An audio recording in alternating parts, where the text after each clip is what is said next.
akyat sa ikatlong langit. Una yun, siya yun. Pero nung sinabi niya, mayroon akong nakitang inagaw sa isang lalaking inagaw sa ikatlong langit. Tiyak tayo, hindi si Pablo yan. Dahil sa salitang, kilala ko siya sa Panginoon. So, kung sasabihin ni Pablo, siya yun, bakit pa sasabihin niya, kilala kong taong yun? Dapat sinabi niya ako ngayon. Common sense, di ba? Si Kristo lang ang malinaw na... Sinabi ni Pablo ang hindi niya maintindihan, hindi ko alam kung salaman o espiritu. Pero kilala niya yung tao kung sino siya. Okay. Now, yung panahon na yun na binato si Pablo ay panahon ng Acts. Or tinatawag na Pentecost. Panahon ng Pentecost yun. Now, pasok tayo dun sa ikatlong langit, Lord Heaven, kung sino yung tao na yun na nakita ni Pablo. Alam niyo kung sino yun? Yes. Inakit sa langit, walang iba kundi si John the Baptist.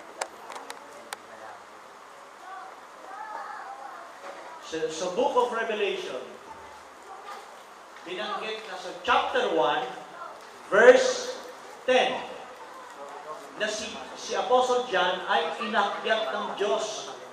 Di ba? Sabi ganoon, at napa sa Espiritu. Okay. So yung naranasan ni Pablo sa Acts chapter 14 years ago, at sabi niya, nang dineclare, nakikilala ko ang tao yun. In other words, si Pablo ay sa third heaven, nakita niya ang taong ito sa panahon ng 96 AD on the Isle of Patmos. Ibig sabihin, ipinakita na ng Diyos kay Apostol Pablo in the third heaven na may isang taong inakyat doon at binigyan ng alin? Ng propesya. Yung sinasabi ni Pablo na salitang hindi mo pwedeng i-utter, pakibasa lang natin natin. Nang marinig ni Pablo yung language, sabi niya, pakibasa. Brother Freddy. How that he was caught up into the paradise and he heard unspeakable words. Unspeakable. Nakikilala kong tao yun na inakyat sa ikatlong langit, and I heard unspeakable voice tuloy, which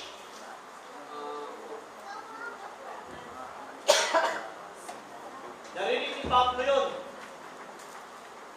Dito sa panahon na ito, sa third heaven may unspeakable words.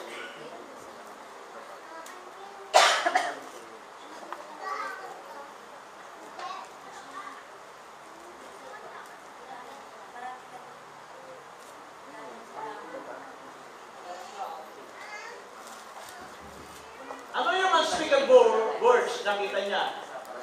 Yun ang ibinigay kay Apostol Jesus. Ano yun? The Book of Revelation. Ibinigay kay John ang 7 bituin. Ibinigay kay John ang 7 iglesia. Ibinigay kay John ang 7 Espiritu. Sa Book of Revelation chapter 10, John heard the voice of the 7 thunders. Tama? So, yung narinig ni Apostle Paul sa ikatlong langit, the words not to be uttered is the voice of the 7 thunders. Sa panahon na yon, kahit narinig ni Apostle Paul ang lingwaheng yun, hindi niya ito maintindihan. Bakit? Kasi ibang panahon ang itinuturo ng propesya.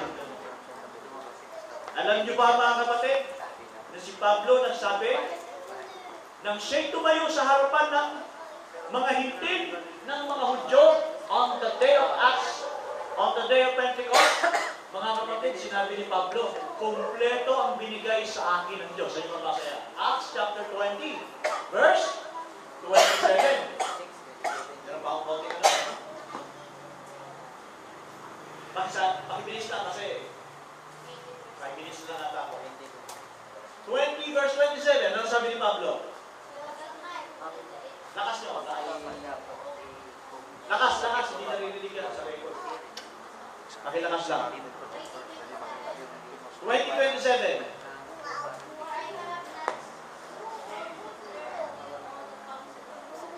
Sabi ni Pablo, I declare unto you the whole counsel of God. Sabi ni Pablo, whole counsel of God yan. Pero, yung narinig na sa ikatlong langit, hindi niya ito alam. Okay? Hindi alam ni Pablo yun. Kasi, hindi para sa kanya ipapakita ang bagay na yun. Kay John talaga yun. Okay? Now, anong gusto kong ipakita rito? Meron talagang transition ng ministry. Sa panahon ni Pablo, sa panahon ni Pablo, bago siya ginamit, may nauna sa kanya. Sino ang mga nauna sa kanya? Una si John the Baptist. That's Elijah. Okay? Pati ng Kristo, the Messiah. And then, nagtayo siya ng church. Okay? Sundan nyo, ha? Now, after ni John the Baptist, sino na? After ni Christ, sino ang ginamit? He raised up the apostle. Okay? In the New Testament, ang New Testament was led by apostle, hindi prophet. Okay? Now, tinindig niya si Apostol Pedro as leader of the circumcision. That is the Jewish nananangan sa law. They are Apostle Peter was the apostles of the circumcision, Pablo.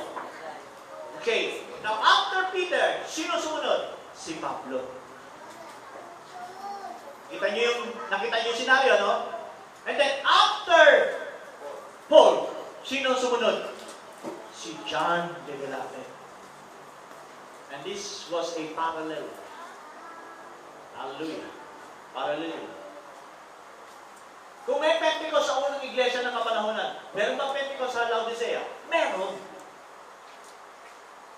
Nang dumating ang Pentecost, mga kapatid, merong ginamit na Elijah sa 1900 Laodicea.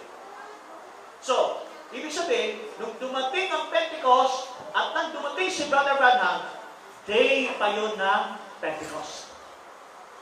Kahit si Brother Branham ay nandoon, mga kapatid, at sa panahon ng 1900, cover si Brother Branham ng Pentecostal way. No, hindi na tayo sa Pentecostal yun. Ngayon, pinapakita ko kanina. Kung parallel natin ngayon.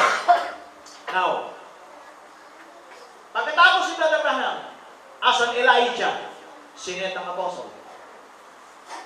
Sino ang apostol na ginamit after Brother Branham? Brother Jackson was laying foundation.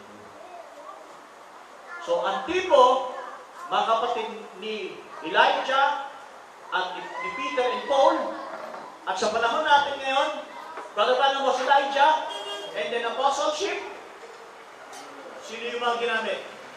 Pagkatapos si Brother Branham, si Brother Jackson. Ako niyo? Brother Jackson. After Brother Jackson, sino ba? Brother Gan. At iba pa, Brother Howard, iba pang apost, Brother Yuval Frank, sila mga type niyan. Okay? Now, lumipas na yun. Sino ang tipo ng John ngayon?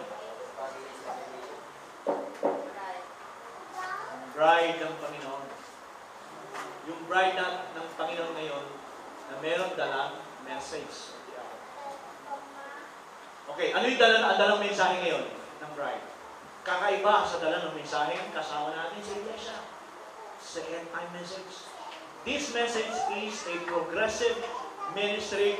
Kagaya ng sinabi ni Brother Freddy, this message was the perfection message. Bakit? Magkaibang ministry. Kadalasan sa end time ngayon ay hawig sa denomination. Pira ng pira, That was evangelistic approach. Turo lang ng turo, at pinapaubaya lang bahala ang iglesia. Hindi yan tunay na raw ng iglesia. Kung sa iglesia, mga kapatid, evangelistic approach pa rin, ibig sabihin, nasa tradition talaga. So, ano ang larawan mo ng iglesia noon? Kapag ang iglesia ay nasa katawanan ni Kristo, anong dapat gawin? Gawing alagad, gawing disipulo. Tinuturuan sila, tinutrain sila. Okay? Okay, last na sasabihin ko bago maibigay ko Brother Francis. Anong ebidensya pa natin na si John yun? Anong ebidensya natin na si John ay tipo natin? Check. Revelation chapter 4. Revelation chapter 4 verse 1. Pastor Romy, pakibasa po. Revelation chapter 4 verse 1. Chapter 4, verse 1, ang sabi dito, pagkatapos ng mga bagay na ito, tumingin ako, at narito ang isang pitong bukas sa langit, at ang unang tinig na aking narinig na gayang ng pagkakak na nakikipag-usap sa akin ay isang nagsabi, umakyat ka dito, at ipakita ko sa iyo ang mga bagay na dapat mangyari sa harapin. Alam niyo po yung salitang pagkatapos nito. That was the 7 church ages. Okay? Yung chapter 2 and chapter 3, that was the 7 church ages. Yung sinabi niya, pagkatapos nito, itong iglesia. Si John ay inakyat sa langit, sa pitong, pinapasok sa pitong bukas. Now, this chapter 4, verse 1, ay tipo ng, bagamat si John yan, pero tipo ng bride. Tama ba? Umakyat. Pagkatapos ng Elias ng ating kapanahunan, after 1963, when the 7th seal was revealed, when the 7 seals was revealed, when the 7 angels and the 7 thunders revealed, the bride will take up into the heaven. Not physically, but spiritually. Yun yung kinukwento ko kanina umaga, nagpupila ko doon. Yes. Kita mo bakit? Ang denomination niya, alam sa Bible, nag-aral pa sa Bible School. Talo nila tayo pagka sa larangan ng theological. Yes.